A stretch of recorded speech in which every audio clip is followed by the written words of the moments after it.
नमस्कार। आप देख रहे हैं टीवी 27 न्यूज की खास पेशकश शुद्ध सियासत। मैं हूं आपके साथ आलोक द्विवेदी। अब तक जांच एजेंसियों और बीजेपी के हमले झेल रही आम आदमी पार्टी के अंदर से भी अब बगावत की चिंगारी उठने लगी है। केजरीवाल सरकार के समाज कल्याण मंत्री और दलित चेहरे राजकुमार आनंद ने आज आम आदमी पार्टी की रीत नीति पर करारे हमले करते हुए सरकार और पार्टी से इस्तीफा दे दिया है, जिसके बाद आम आदमी पार्टी में भगदड़ मचने के आसार बढ़ गए हैं। राजकुमार आनंद ने आरोप लगाया कि आम आदमी पार्टी राजनीति बदलने के लिए आई थी, लेकिन वो खुद बदल गई है और भ्रष्टाचार के दलदल में फंस चुकी है। इतना ही नहीं, उन्होंने ये भी आरोप लगाया कि इस पार्टी में दलितों को शो पीस माना जाता है और कोई बड़ी जिम्मेदारी नहीं दी जाती है। उन्होंने ये भी आरोप लगाया कि आम आदमी पार्टी ने सरकार चलाने का नैतिक अधिकार खो दिया है और मैं इन भ्रष्टाचारियों में अपना नाम नहीं जुड़वाना चाहता। राजकुमार आनंद के इस्तीफे के बाद आम आदमी पार्टी और बीजेपी के बीच फिर से तीखे आरोप प्रत्यारोप शुरू हो चुके हैं। बीजेपी नेताओं का आरोप है कि यही केजरीवाल की असलियत है और देर सवेर ये होना ही था। तो आम आदमी पार्टी का कहना है कि हर नेता सरकारी एजेंसियों और केंद्र सरकार का दबाव सहन नहीं कर सकता है। उन्होंने यह भी कहा कि राजकुमार आनंद पर ईडी के छापे पड़े थे, जिसके कारण उन्होंने इस्तीफा दे दिया। शराब घोटाले में जेल में बंद अरविंद केजरीवाल और उनकी पार्टी के लिए यह बहुत मुश्किल समय है। राजकुमार आनंद के रूप में दिल्ली में उनका पहला विकेट गिरा है। इसलिए शुद्ध सियासत में सबसे बड़ा सवाल है कि क्या आम आदमी पार्टी ने सरकार चलाने का नैतिक अधिकार खो दिया है? भ्रष्टाचार के आरोपों ने आपकी छवि को तार-तार कर दिया है? क्या दिल्ली में आम आदमी पार्टी में बगावत की शुरुआत हो चुकी है? इन तमाम सारे मुद्दों को लेकर आज हम इस चर्चा में आगे बढ़ेंगे और हमारे साथ जो खास मेहमान होंगे इस चर्चा में, बीजेपी की तरफ से बीजेपी प्रवक्ता अनिल गोयल जी हमारे साथ जुड़ेंगे, आम आदमी पार्टी की तरफ से अमित शर्मा जी हमारे साथ जुड़ेंगे और वरिष्ठ पत्रकार के रूप में एनालिस्ट के तौर पर हमारे साथ सीएम पपने जी, सीएम पापने जी हमारे साथ जुड़ेंगे।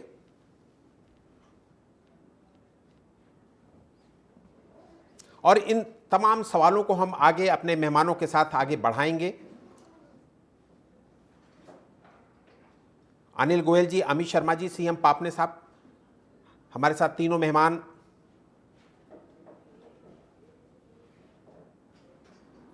जुड़े हुए हैं। दिल्ली में आम आदमी पार्टी की बगावत की शुरुआत हो चुकी है, ये सवाल हम इसका जवाब तलाशेंगे। आपने सरकार चलाने का क्या नैतिक अधिकार खो दिया है? ये तमाम सारे जो बड़े सवाल उठे हुए हैं, भ्रष्टाचार के आरोपों ने आपकी छवि को तार-तार कर दिया है। इन तमाम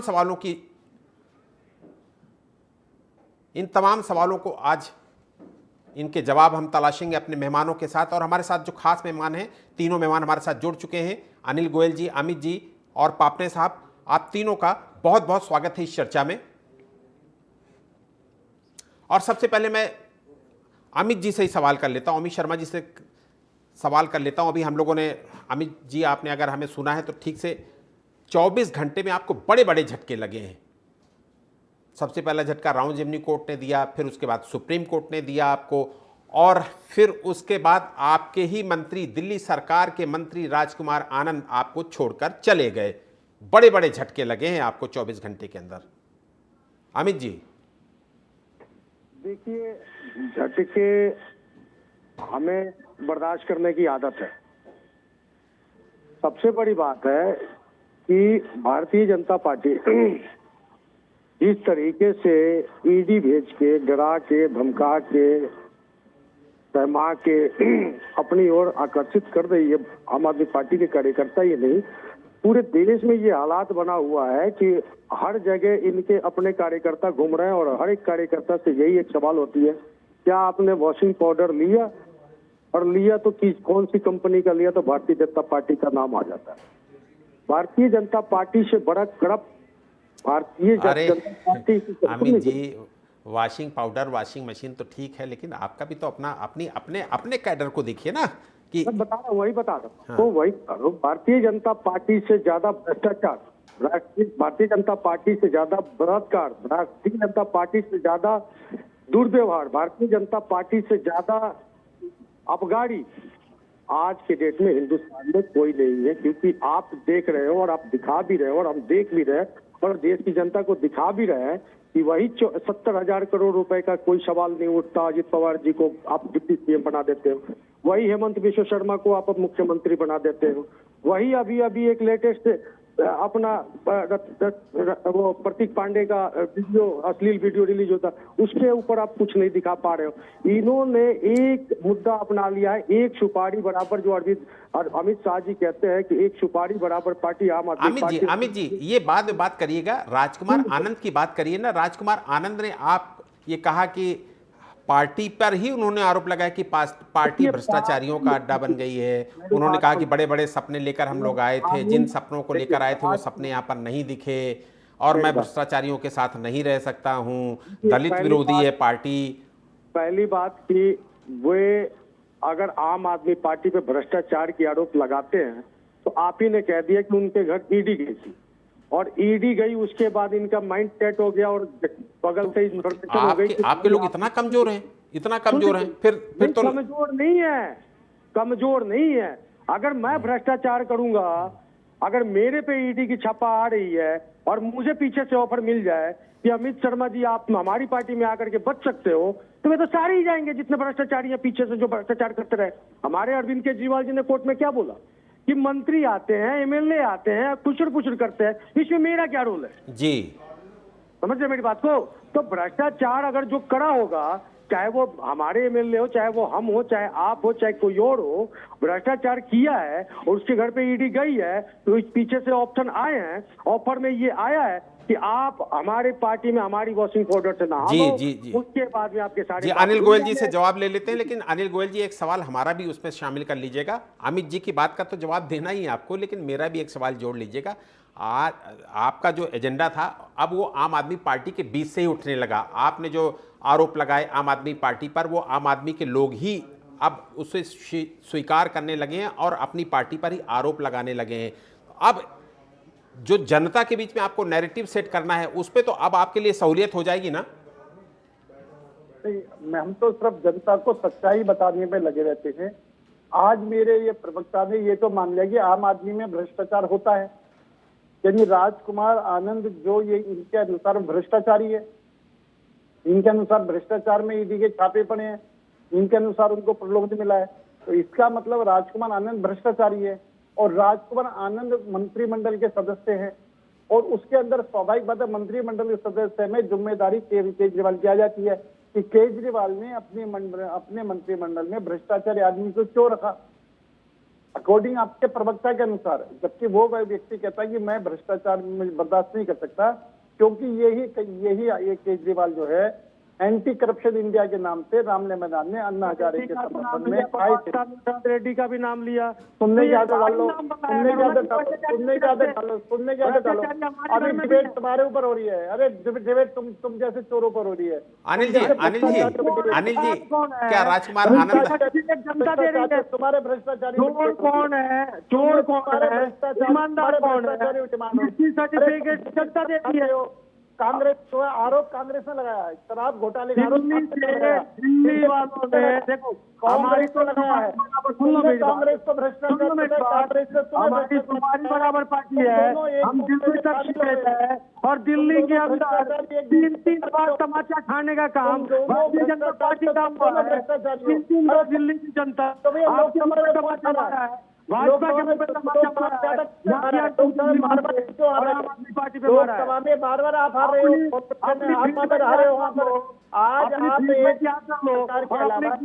सारी जमानतें जब खुद पता चल जाएगा, आपकी सारी जी अनिल जी और अमित जी, आप आप झूठ बोलते रहो, मैं सुनता रहूं। अनिल जी और अमित जी आपके पास आऊंगा, सीएम पापने साहब के पास चलेंगे। मैं झूठ मुझे बोलने एक बात नहीं बताओ, देता। पापने साहब, बोलने का करते भाई।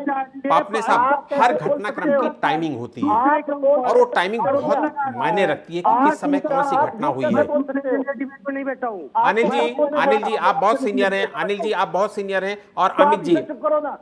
अमित जी और अनिल जी, पापने जी की बात सुन लीजिए, उसके बाद फिर मैं आऊंगा आप लोगों के पास। पापने साहब, हर घटनाक्रम की एक टाइमिंग होती है। सर, मैं लोकसभा बात चुनाव से सुनिए। पहले सर आप मेरी सुनिए, एक सेकंड सुनिए। अनिल जी, अनिल जी, मेरी अनिल जी, आप दूसरों को भी मौका दीजिए। आप बहुत आप सीनियर हैं, सिर्फ आप बहुत सीनियर हैं, आप बहुत सीनियर हैं। दूसरों को भी मौका दीजिए, अरे दूसरों आप को भी एक अपनी शब्द- बात रखने का अधिकार आप दीजिए, दूसरों एक को भी शब्द अपनी तो बात सुनो। रखने दीजिए। आप मेरा एक शब्द तो सुन लो बस। मेरा कहने ये जरिए बोल रहे थे, मैं चुप बैठा था, और जब मैं बोलने लगा ये बीच में बोलने लगे। अगर इसी तरीके से डिबेट होगी तो मैं डिबेट में नहीं बैठ सकता। नहीं, आप मैं बिल्कुल सबको बैठेंगे। सुनना आप चाहिए। हमारे सम्मानित मेहमान हैं, तो ये सम्मानित मैं खास बोलता- मेहमान हैं, इसलिए मैं आप बोलता हूं, बैठेंगे ये नहीं डिबेट बोलेंगे। में। आपसे अनुरोध है कि आप बैठेंगे, आप सम्मान के साथ बैठेंगे। अमित जी भी अपनी बात रखेंगे और पापने साहब के पास चलते हैं। पापने साहब से एक सवाल ले लेते हैं। मैं हर अमित को बोलने नहीं दूंगा बीच में, अगर अमित जी मेरे बीच में अनिल जी बोलते- आपके पास आऊंगा। अनिल जी आप बहुत सम्मानित हैं, आप बहुत सम्मानित हैं, आपके पास आऊंगा। पापने साहब से एक सवाल ले लेता हूं, फिर मैं आपके पास आ रहा हूं, आपकी बात पर आऊंगा। पापने साहब, हर घटनाक्रम का एक टाइमिंग होती है और ये जो टाइमिंग है, ये लोकसभा चुनाव का आप सिर्फ पहला चरण जो है, सिर्फ एक सप्ताह दूर हैं हम लोग। ऐसे में मेरा जो सवाल यही है कि ये जो घटनाक्रम हो रहा है उसका आप ये देखिए कि किसको फायदा मिलने वाला है। हाँ आलोक जी, जिस तरीके से आपने सवाल उठाया कि फायदे का, और दरअसल जिस तरीके से आज के हम राजनीति को हम देख रहे हैं, हम किसी पार्टी दल विशेष का हम नाम यहाँ पर नहीं लेंगे। दरअसल जिस तरीके से इस वक्त राजनीति पूरा देश के अंदर अपना जिसका जो प्रभाव अपना जा रहा है, वो प्रभाव है साम दाम दंड भेद का इक्विवारी है। यानी कि किसी भी लिहाज से कैसे भी हमें जो है सत्ता पर काबिज होना है इक्विवारी है। यहाँ पर दरअसल अगर हम एक लोकतांत्रिक व्यवस्था जो हमारी बनी हुई है, जिसमें हम कार्यपालिका को ले लेते हैं, न्यायपालिका को ले लेते हैं, विधायिका को लेते हैं, और चौथा हम अपना जोड़ के चौथा अपना प्रेस को भी अपना जोड़ लेते हैं, बात है जिससे हम लोग जुड़े हुए, आप जुड़े हुए और हम जुड़े हुए बात है। तो यहाँ पर जिस तरीके से पूरा देश के जनमानस के मध्य में जो इस वक्त एक संदेश जा रहा है, बात यह है वो संदेश किस रूप में जा रहा है, बात यह है उसको समझने की हमें कोशिश करनी चाहिए। बात यह है हम किसी दल विशेष से हम अपना चुनाव लड़े, हम कहें हम किसके लिए अपनी लड़ाई लड़ रहे हैं, बात है देश के लिए लड़ रहे हैं, देश के जनमानस के लिए अपना लड़ाई लड़ रहे हैं। अगर हम अपनी पार्टी के लिए या अपने लिए अगर चुनाव लड़ रहे हैं तो मैं समझता हूं कि शायद ये अपना निरर्थक होगा। एक्चुअली बात यह है हमें देश को आगे बढ़ाना है, देश के लिए काम करना है। एक्चुअली बात यह है और जिस तरह के जनभावनाओं को हमने आगे बढ़ा के काम करना है। आपने साहब, तो यहाँ ये पर पार्टी मैं तो लोगों को ये भरोसा दिलाकर आई थी सत्ता में, जी। ये भरोसा दिलाकर आई थी ये पार्टी सत्ता में कि हम राजनीति बदल देंगे, देश की तस्वीर बदल देंगे, लेकिन जो परिस्थितियां हैं उस पर आपका क्या कहना है?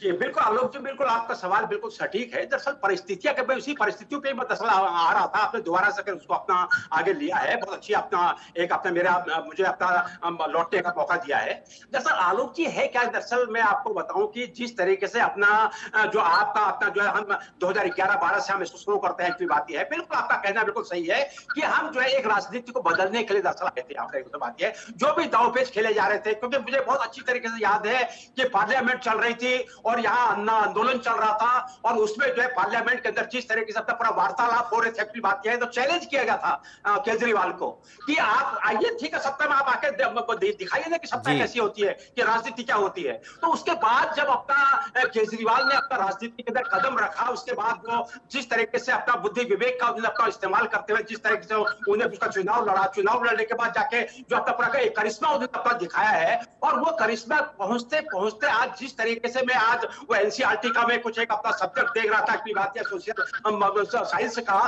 तो उसमें देश की बड़ी पार्टियों को वहां से हटा के जो है आप पार्टी को एक अपना राष्ट्रीय पार्टी का दर्जा मिल गया की बात यह है।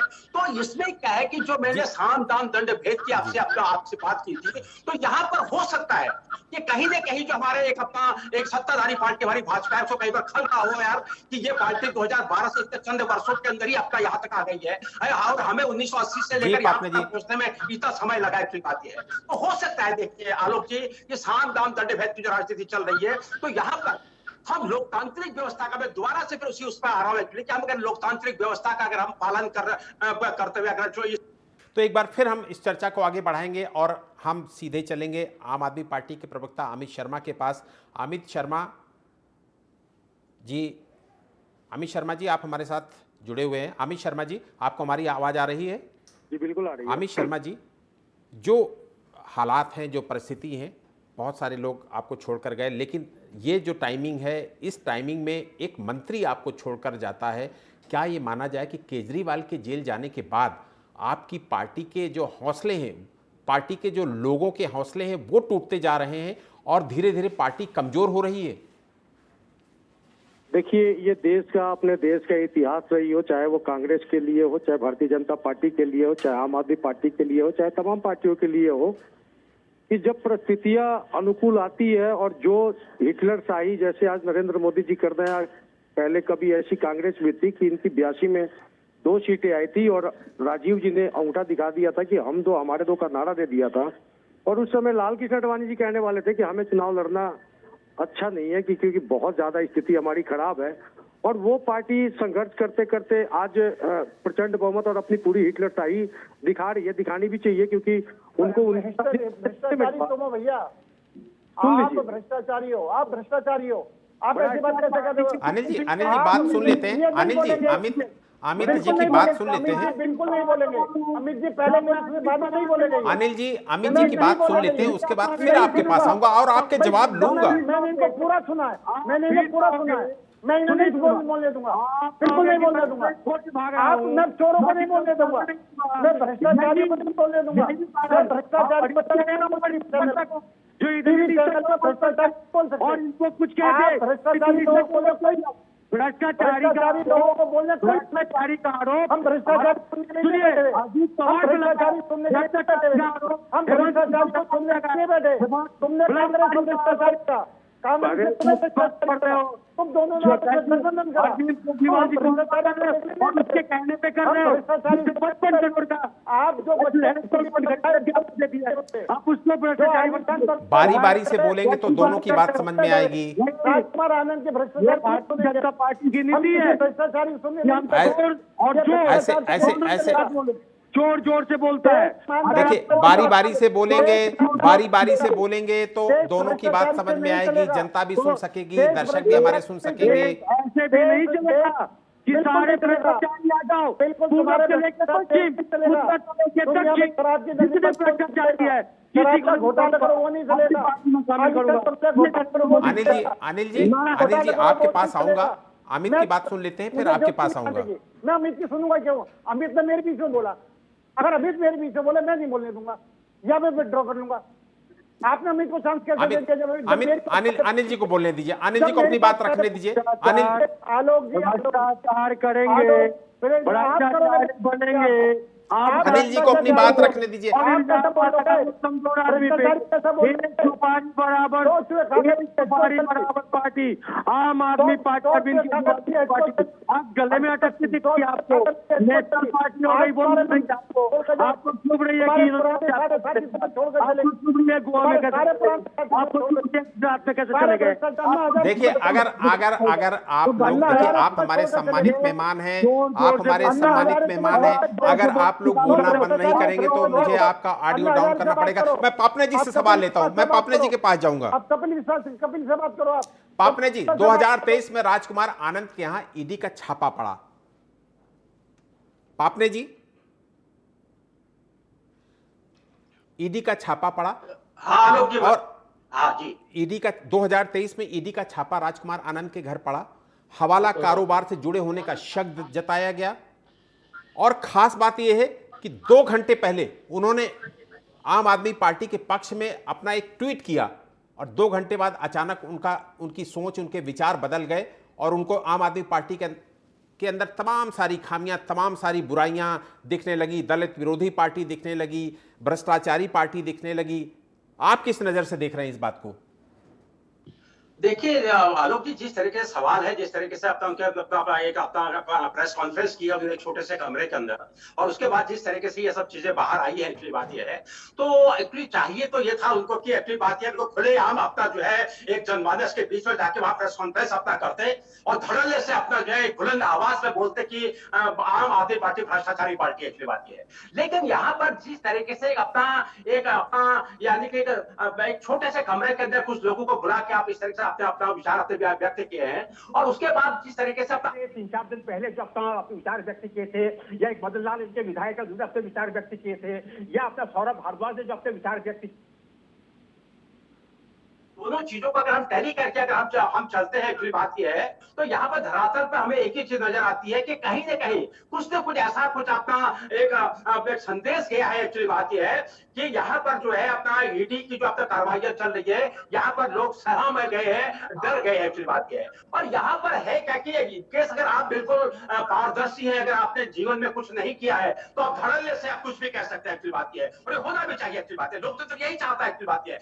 आज देश को ऐसे लीडरों की जरूरत है जो अपना निष्पक्ष हो, निडर हो, जो अपना ईमानदार हो, एक्चुअली बात यह है, जिनके ऊपर जनता विश्वास करे, एक्चुअली बात यह है। तो यहाँ पर क्या है कि अगर हम किसी के बहकाव में आके या किसी के उस पर डर में आके अगर हम ये काम करते हैं, तो मैं समझता हूँ कि शायद ऐसे लोगों को राजनीति के अंदर में नहीं आना चाहिए। हालांकि आपने ठीक है जी बिल्कुल पापने जी, उससे पहले आपकी मिसेज वहां से अपना विधायक थी पटेल नगर से, और उसके बाद 2022 में पापने जी आपके पास आऊंगा, पापने जी एक कैबिनेट का दर्जा दिया गया और लगातार आप बने रहे, एक्चुअली बात यह है। लेकिन पापने जी आपके पास आऊंगा, अनिल जी से एक सवाल ले लेता हूं। पापने जी संक्षिप्त में तौर तरीके जो भी अपना पापने जी संक्षिप्त में करने की चीजें हो रही है, तो यहाँ पर क्या है कि जनमानस एक्चुअली बहुत इस पर जागरूक है। पापने जी संक्षिप्त अपनी बात रखिए, बाकी मेहमानों को भी बोलने का मौका दिया जाए। वोट करना पूरे देश को, जनमानस को, तो किस ओर पलट रहा है, पापने जी आप सुनते नहीं। पापने जी आप बहुत सीनियर हैं, आप सुनते नहीं है। अनिल जी के पास चलेंगे। अनिल जी, पापने जी का ऑडियो डाउन करिए, अनिल जी के पास चलेंगे। अनिल जी,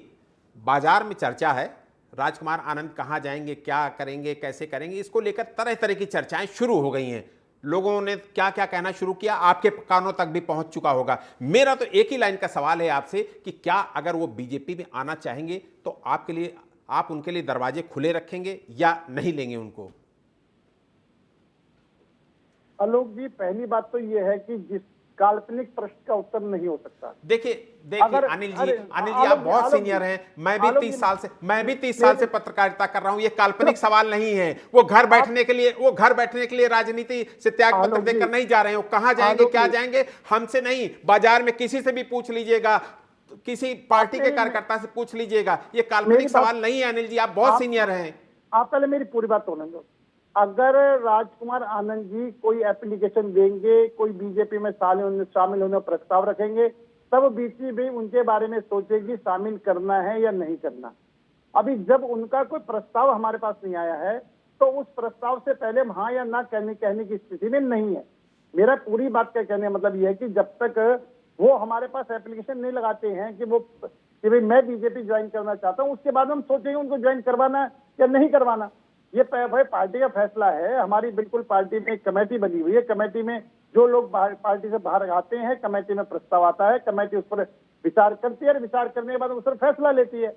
लेकिन एक बात स्पष्ट हो गया कि राजकुमार आनंद जी के अनुसार ये आदमी जो है पूरी पार्टी भ्रष्टाचार में लिप्त है, जिससे त्रस्त होकर के इन्होंने जो है अपने आप को इस्तीफा दिया है और पार्टी से बाहर आए हैं। और मैं वो बात कहना चाहता था कि इंडिया एंटी करप्शन के लिए रामलीला मैदान पे हुआ, उसके बाद में उसी रामलीला मैदान में दूसरी जो रैली हुई, वो रैली हुई केजरी करप्शन क्रांति के नाम से, यानी भ्रष्टाचार को बचाओ। हम कह रहे हैं भ्रष्टाचारों को हटाओ, ये कह रहे हैं भ्रष्टाचारियों को बचाओ। हम कह रहे हैं कि भाई भतीजावाद परिवारवाद को हटाओ। अनिल जी वक्त कम है। एक अमित जी से भी फाइनल कमेंट ले लेता हूं। अमित जी फाइनल कमेंट, क्या लोकसभा चुनाव का पहला चरण चूंकि अब नजदीक आ गया है और आपकी पार्टी में भगदड़ सी मची हुई है, क्या उस भगदड़ में कुछ और लोग भी शामिल हो सकते हैं? देखिए, मैं आपको बताता हूं। आपने अनिल जी से एक सवाल पूछा, वो जवाब नहीं दे पाया, उसका जवाब मैं दे देता हूं। पहली बात तो ये है कि जो नीतीश कुमार से गठबंधन करने में नहीं हिचकिचाए, जो अजीत पवार को अपनी पार्टी में गठबंधन करने से नहीं हिचकिचाए, जो हेमंत विश्व शर्मा को अपने करप्शन अपने पार्टी में लेने से नहीं हिचकिचाए, तो वो दूसरे को, ये राजकुमार जी को कैसे इग्नोर कर देंगे? पहली बात। अब दूसरी सुन लीजिए। दूसरी बात हमारी ये रही कि पहले तो ये ईडी भेजते हैं, पहले ये जांच करते हैं, फिर पता चलता है कि ये भ्रष्टाचारी है, फिर उसको ऑफर देते हैं कि जेल करवाऊं या मेरी पार्टी। इन्होंने एक संकल्प लिया है, भ्रष्टाचारी भगाओ नहीं, भ्रष्टाचारी मिलाओ। जो भ्रष्टाचारी साबित हो जाता है उसको बीजेपी में लाओ। ये बीजेपी का बहुत महत्वपूर्ण नारा बन गया है। और एक बात हमारे विशेषज्ञ जी ने बड़ी अच्छी बात कही थी कि करप्शन अगेंस्ट सरकार होनी चाहिए, भ्रष्टाचार के खिलाफ सरकार होनी चाहिए। एक नेतृत्व ऐसा चाहिए जो भ्रष्टाचार के खिलाफ हो। जी ये बिल्कुल। नहीं, राजकुमार आनंद जो दिल्ली सरकार के मंत्री थे, उनके इस्तीफे के बाद, सुनिए मेरी बात, अभी पूरी नहीं हुई। ये नहीं कि सारे भ्रष्टाचारियों को अपने पास ले आ दो, जितने भ्रष्टाचारी साबित हुए हैं। अमित जी, समय कम है, उसका ध्यान रखिए। अपनी बात 10 सेकंड में खत्म करिए। बहुत लंबी लिस्ट है। वो सारे के सारे भ्रष्टाचारी ये भारतीय जनता पार्टी में शामिल होकर के उनके भ्रष्टाचार माफ हो जाते हैं, कि उनके खत्म हो जाते हैं, कि वो पाक साफ हो जाते हैं, कि हमें समझ में आज तक ये बात नहीं है। और रह गई तो बात, दिल्ली सरकार के मंत्री राजकुमार आनंद के इस्तीफे के बाद एक बार फिर दिल्ली की सियासत में भूचाल आ गया है। राजकुमार आनंद कहां जाएंगे ये तो अभी तय नहीं हो पाया है, लेकिन कहां जाने की बातें हो रही हैं, इसकी चर्चाएं जरूर शुरू हो गई हैं। चूंकि वक्त कम है, इसलिए चर्चा को यहीं विराम देना पड़ेगा। हमारे साथ बीजेपी से अनिल गोयल जी शामिल हुए, आपका बहुत बहुत शुक्रिया। और आम आदमी पार्टी की तरफ से अमित जी शामिल हुए, आपका भी बहुत बहुत शुक्रिया। और वरिष्ठ पत्रकार के रूप में सीएम पापने साहब हमारे साथ शामिल हुए, आपका भी बहुत बहुत शुक्रिया। खबरों का सिलसिला यूं ही जारी रहेगा। आप देखते रहिए देश और दुनिया की बड़ी खबरों के लिए TV27 न्यूज़।